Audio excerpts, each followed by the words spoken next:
SV news కు స్వాగతం. Choutuppal municipality కేంద్రంలోని కోమటిరెడ్డి సుశీలమ్మ ఫౌండేషన్ ఆధ్వర్యంలో ఏర్పాటు చేసిన ఉచిత కంటి వైద్య శిబిరం ఘనంగా ప్రారంభమైంది. మురుగుడు ఎమ్మెల్యే కోమటిరెడ్డి రాజగోపాల్ రెడ్డి కార్యక్రమానికి ముఖ్య అతిథిగా హాజరై జ్యోతి ప్రజ్వలన చేసి శిబిరాన్ని ప్రారంభించారు. పేద ప్రజలకు కార్పొరేట్ స్థాయి వైద్య సేవలు అందించడమే లక్ష్యంగా సుశీలమ్మ ఫౌండేషన్ నిరంతరం సేవా కార్యక్రమాలు చేస్తుందని ఆయన కొనియాడారు. ఇదే వేదికగా ఎమ్మెల్యే రాజగోపాల్ రెడ్డి కాంగ్రెస్ పార్టీ అంతర్గత వ్యవహారాలు, భవిష్యత్తు కార్యాచరణపై చేసిన వ్యాఖ్యలు ఇప్పుడు ఉమ్మడి నల్గొండ జిల్లా రాజకీయాల్లో హాట్ టాపిక్ గా మారాయి. ఏం మాట్లాడాలని కోరుకుంటున్నారు? ఏ విషయం మీద నీకు క్లారిటీ ఇవ్వాలి? పార్టీకి దూరంగా ఉంటున్నాను ఎవరంటున్నారు? సీఎం అంటున్నాడు. పార్టీ పనులు చేసుకుంటలేడు అని పార్టీ ప్రోగ్రామ్ చేయలేదు. సొంత ప్రోగ్రామ్ పార్టీ ప్రోగ్రామా? మన బిఎల్ఏ ప్రోగ్రామ్ చేసినాం మేము. చౌటుప్పల్ మున్సిపాలిటీ, చండూరు మున్సిపాలిటీ ఎలక్షన్లో పోటీ చేసి క్యాంపెయిన్ చేసి 2 చైర్మన్ పార్టీ కదా, కాంగ్రెస్ పార్టీ అభ్యర్థి చూసారా లేదా? మరి అంత యాక్టివ్గా పార్టీ చేసే ఎవరు లేరు. పార్టీకి ఎక్కడ దూరం ఉన్నా పార్టీకి 100% పార్టీ బలోపేతం కోసం ప్రయత్నం చేస్తున్నా.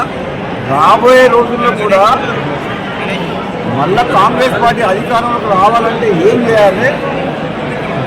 కాంగ్రెస్ పార్టీ ఇచ్చిన హామీలను ఎంతవరకు నెరవేర్చాము, రాబోయే రోజుల్లో ఇంకా ఏం చేయాలి? ప్రజల మనసులను తెలుసుకుంటాం. ప్రజలు కష్టాల్లో ఉన్న ప్రజలకు మనం ఏం పని చేయాలి, వాళ్ళు ఏం ఆశిస్తారు గవర్నమెంట్ అనే దాని మీదే ఆలోచన చేసి ఇంకా వచ్చే ఎన్నికల్లో కూడా కాంగ్రెస్ పార్టీ అధికారంలోకి వచ్చే ప్రయత్నం చేస్తుంది. తప్ప ఎక్కడ కూడా పార్టీ విషయంలో కూడా రాజీ పడం. పార్టీ విషయంలో పక్క పనిచేస్తాం. ముఖ్యంగా కాంగ్రెస్ పార్టీ కార్యకర్తలను కూడా కాపాడుకుంటాం. అందుకనే చెప్పిన మొన్న కూడా కాంగ్రెస్ పార్టీ కార్యకర్తలకు మొదటి నుంచి కాంగ్రెస్ పార్టీలో ఉన్న వాళ్ళకి అన్యాయం జరగొద్దు అనేది నా విమర్శనాలు. కాంగ్రెస్ పార్టీ నమ్ముతారు, న్యాయం జరగాలి. కాంగ్రెస్ పార్టీ నమ్ముతున్న చాలా మంది ఉన్నారు.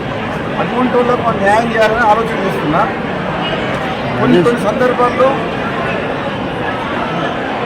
ఓపెన్గా నీకు మాట్లాడాల్సి వస్తుంది. తప్పనిసరి పరిస్థితులలో స్పందించాల్సి వచ్చింది. వైటీడీఏ యాదగిరిగుట్ట మీద అంతేగాని అది పార్టీకి వ్యతిరేకం చేయాలనో, ముఖ్యమంత్రి మీద అదో నీవు ప్రభుత్వంకు చెడపేరావని కాదు.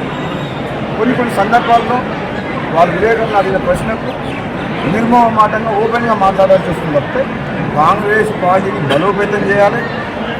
వచ్చే 5 ఏళ్ళలో కూడా కాంగ్రెస్ పార్టీ అధికారంలో వస్తుంటే నేను పనిచేస్తాను. Thank you.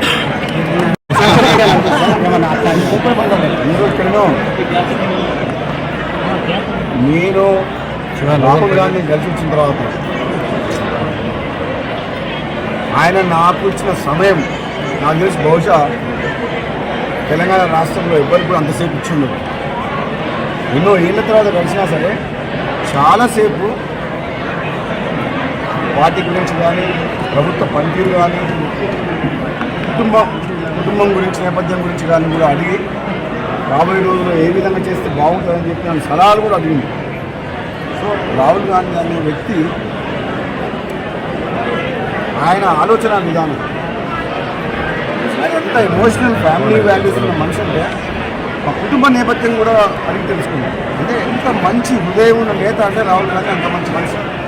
అటువంటి మంచి కలిసి వచ్చిన తర్వాత కూడా నేను ఎక్కడ కూడా మాట్లాడలేదు. ఫస్ట్ టైం మాట్లాడుతున్నాను. నాకు ఎంతో మోటివేట్ అయినా ఆయన నాయకత్వంలో ఆయన మాట్లాడే మాటలు వింటుంటే నిజంగా ఇంత మంచి మనిషి, ఇంత మానవత్వం ఉన్న మనిషి రాహుల్ గాంధీ. ఎక్కడ పొరపాటు జరుగుతుంది? రాహుల్ గాంధీ ప్రధానమంత్రి కావాలి, దేశానికి అవసరమైన సేవలు అని అనిపించింది. నిజంగా అంత మంచి మనిషి రాహుల్ గాంధీ. అటువంటి నాయకుడిని ప్రధానమంత్రి చేసేందుకు తెలంగాణ రాష్ట్ర కాంగ్రెస్ పార్టీ నాయకులు, కార్యకర్తలు ఈసారి వచ్చే ఎన్నికల్లో కష్టపడి పనిచేయాలి. దేశంలో రాహుల్ గాంధీ ప్రధానమంత్రిగా చూడాలి. మనం అందరం కలిసి అదే లక్ష్యంగా పనిచేస్తామంటే నాకు ఏ పదవులు ఇచ్చినా కూడా రాహుల్ గాంధీ నాయకత్వంలో పనిచేస్తాం.